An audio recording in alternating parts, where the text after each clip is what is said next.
The Diamond Heist in New York. In the heart of New York City, where skyscrapers kissed the clouds, a plan was brewing. 4 figures huddled in the dimly lit basement of a tailor shop, their faces illuminated by a single dangling bulb.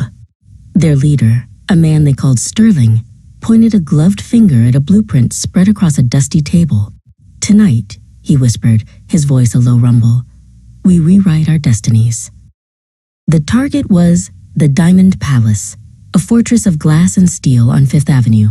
Its vault, they knew, held a collection of jewels so rare they were whispered about in legends. For weeks they had been tunneling, their path a secret artery beneath the city's bustling veins. The air in the tunnel was thick with the smell of damp earth and anticipation. As the city slept, they breached the vault. The laser grid, a dance of deadly red light, was no match for Sylvana's nimble fingers. The tumblers of the massive steel door clicked open under Rocco's steady hand. Inside, diamonds glittered like captured stars, their brilliance a siren's call. They worked in silence, their movements a choreographed dance of precision and greed.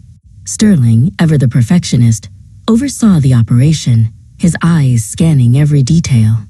Leo, his heart pounding a frantic rhythm against his ribs, carefully placed the jewels into velvet-lined bags.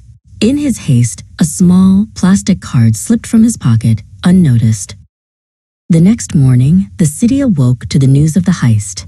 Detective Isabella Rossi, a woman with a mind as sharp as a diamond's edge, surveyed the scene. The empty vault, the silent alarms, the sheer audacity of it all. It was a masterpiece of a crime, but as her eyes scanned the floor, a glint of plastic caught her attention. A subway card. "Run the serial number," she commanded, her voice calm but firm. The card, a seemingly insignificant piece of plastic, held the key. It had been refilled at a station in Queens just 2 days prior. A single, grainy image from the station's security camera was all they had, but it was enough. Back in their hideout, the thieves celebrated.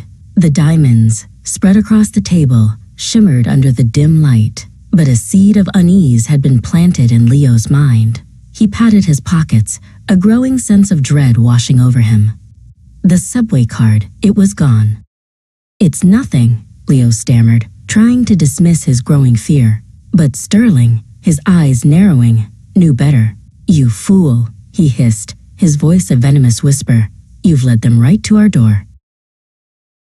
Just then, the sound of sirens echoed in the distance, growing louder with each passing second. The flashing red and blue lights painted the windows of the tailor shop, a grim and final masterpiece. The game was over. Detective Rossi stood outside the tailor shop, a small, satisfied smile on her face. The diamonds, once a symbol of wealth and power, were now evidence. The thieves, once so confident in their plan, were now just another story in the city's long and storied history of crime. And it was all thanks to a single, forgotten subway card.